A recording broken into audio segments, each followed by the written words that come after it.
our first podcast, video cast. So, forgive us if we make mistakes. Yeah. And we're going to talk about seaweeds. Seaweed or sea vegetable, known by both. Okay. And so I wanted to start off by saying that I recently read this book, and it was really good, and it told me a lot about the history of seaweed and a lot of other things. And I actually got it from my library, the Delray Beach Public Library. And so I brought the book today. It's by Jill Gussman, and it's called Vegetables from the Sea. What we want to talk about today is that there are a lot of different types of sea vegetables. Right. About 7,000 different types that they know of, although that isn't the quantity that we eat. There's very few that we actually know about and eat. Right. So we brought a little show and tell I today. think one of the most common one is nori. How do people know that one? Sushi. Yes. Everybody who's tried, and sushi's fairly common these days. Most people are adventurous enough to try it. Yeah, so they come in, lots of these seaweeds come in nice little packages like this, and actually you get a lot in there. If I was to pull this out, the sheets actually are folded over, and you can open them up, and if you like raw food, you would actually eat them raw. Right. And some people, like if you're not worried about raw food, then they toast them. When you toast it, it actually comes a vibrant green color. Okay. When you do that by putting it in the oven really quickly. But anyway, that's a nice, easy to eat seaweed. There's lots of minerals and vitamins, a lot of nutrients and minerals that are in seaweeds. They're super good for you. Right.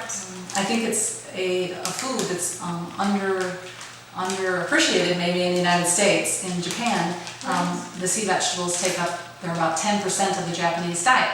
That's pretty high. Yeah.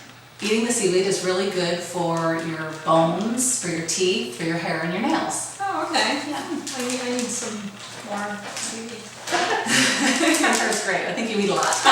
Okay, so here's another one. It's a dulse flakes. Yeah, so dulse. Dulse is something that I like to put in like a little sprinkle container. And I sprinkle it in my salads every day. Oh, okay. So really, if you're not liking a fishy flavor, this one you really can't even taste. You just, when you put your salad together, just sprinkle a little bit on your own portion or in the whole bowl. People won't even know that it's in there. And it's got a little saltiness to it? It does have a little saltiness to it. Let me just sprinkle a little in my hand here. And you can see they're actually just little teeny flakes. And how is this different? Is it a different color? Right. Seaweeds come in different flavors, colors, textures.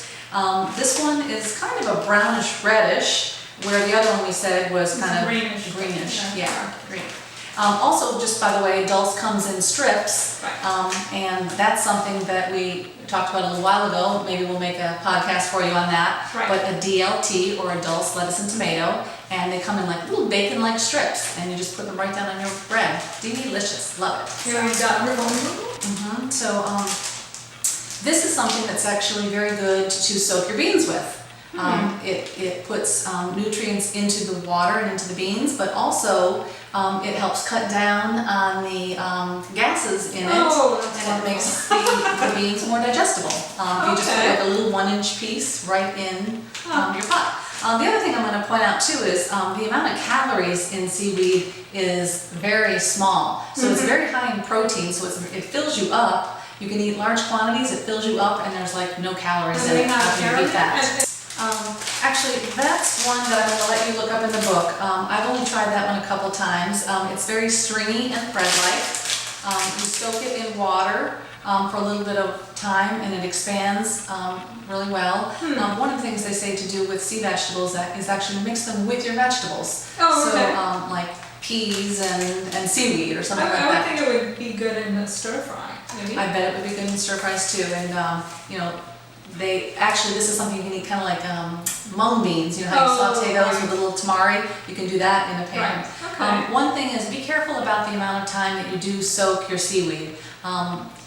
So sometimes people soak it too long, it'll lose its flavor, it'll lose its texture, and it'll lose some of the nutrients in it as well. And some people go, oh, that's okay, I'll just cook it with the water, but actually it does affect the flavor and the taste, so you don't want to over-soak it. Okay, and so again, that's another one. Actually, this one, did I even open this one yet? Yeah, this one I can't even remember what I made with this. I think I might have put it in like a miso soup or something. Oh, okay, perfect. But I think there's different kinds that you can use for miso soup. But anyway, this book, she does give some great recipes. Okay. And I use nori in the miso soup. do you too? Okay. I do. Okay. And I just cut it, in strips, and then it tastes really good. How do you cut it? Do you cut it with scissors or a knife? Scissors. Okay, I was saying that's what I do too, scissors, yeah. It has little preparations, but even so, Right. Yeah. scissors is very easy. Yeah. And then if you're making sushi at home, do you wet the nori and it's easier to work with, or do you soak it? Because I had toasted it, no, I didn't Oh, okay. wet it. I just pulled it out of the oven and put everything down on it. The only thing I did do is to hold it together. I did wet the edge of it to lick it and stick it together. But I don't make a lot of sushi. I've only really experimented with it a couple times. Okay. And the final one we have is Irish moss. Irish Not moss. a Japanese sea vegetable. I was reading a raw food cookbook, and a couple recipes had a need for Irish moss, and so I went out to try to find it, and I couldn't find it. Huh. So finally one day I did find it. Found it in Boca Raton at 4th Generation Market, and they actually have there a little bake area, and so they had used it in some items. It's pretty much flavorless. It kind of creates a gel-like substance. You soak it for a very long time. One thing I will say is it gets a lot of seeds and shell particles in there, so you really have to soak it a long time. And the instructions do say to do that. Here it says soak anywhere from 4 to 24 hours. Wow. It's a long time, yeah. But it's kind of like a thickener, which kind of reminds you of two other that I didn't even bring today, which is agar agar. Yes. Or agar, I'm not sure how to say it. And then... And I use that for thickening puddings and things like exactly. And then there's one more, I'm trying to think, it's a kudzu, which some people say kuzu and some kudzu, which is another thickener. Right. Yeah. Okay. That's So interesting. agar is good for like gelatin type forms, Yes. where the other one doesn't have to be heated to get that. I actually make sort of a vegetable aspic sort of thing, and I use that. Nice. The agar. Yeah, so again, this is more for thickening, and I've seen it in recipes for baked goods. I did make something with it one time.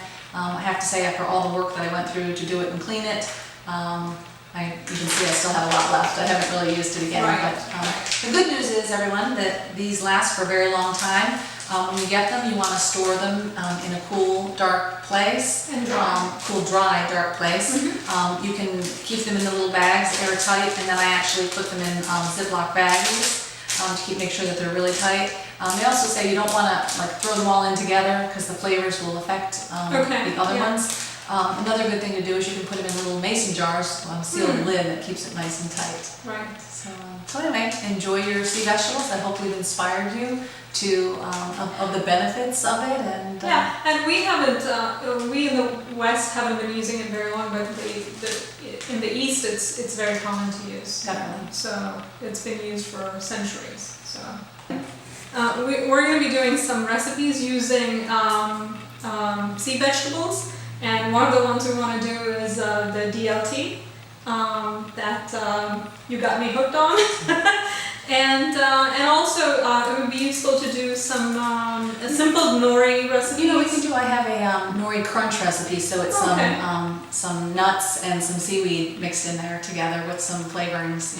Yeah, and I think nori is one of the easiest one to find in stores. I think you can find it in most Asian stores, as well as most even grocery stores have it. So.